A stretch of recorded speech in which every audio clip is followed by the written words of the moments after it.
Mga unta guys. Mga unta kay kayod na pud ta karon ingani man kinabuhi sa Amerika. Kaon, kayod, tulog, pagkamata kayod na pud, magsige na lang tag kayod ani. Sige nga tag kayod ingana yun ang kinabuhi sa Amerika. O di ba? So,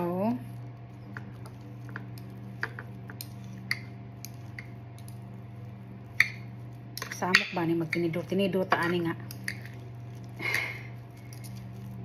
Kasamok ba ani nga? Kamuto na lang ni.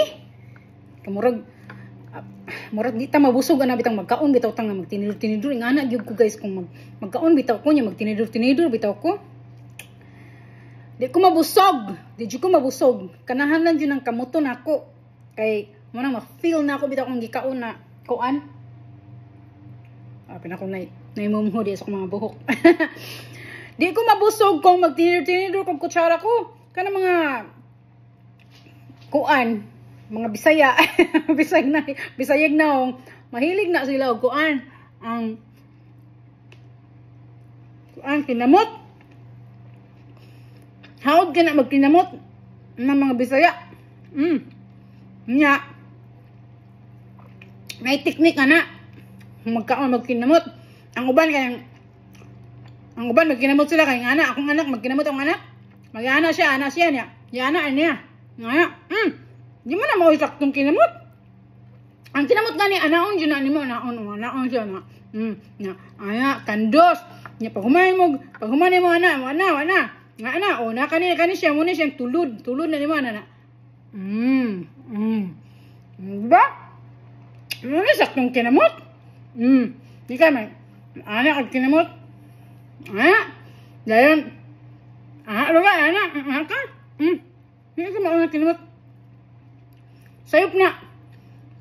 Kuhan pa ka, kinahanglan kag tutorial, anak.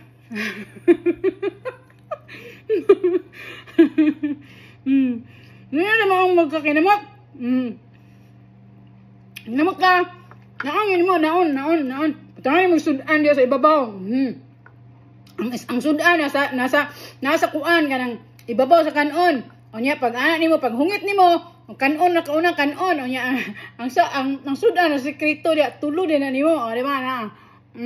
Diba? Pagkinamot. Muna sakto.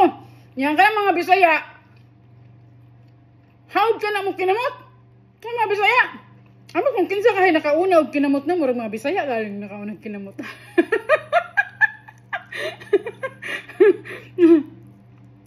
Ya, nga social. Nga social. Tinidor lagay. Hoy. Kuan. Sa mga kuan.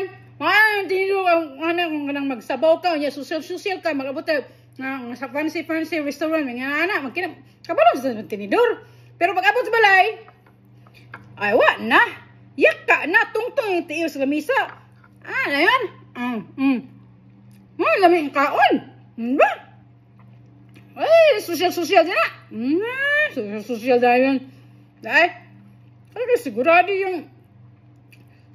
yung nasa baba walay usik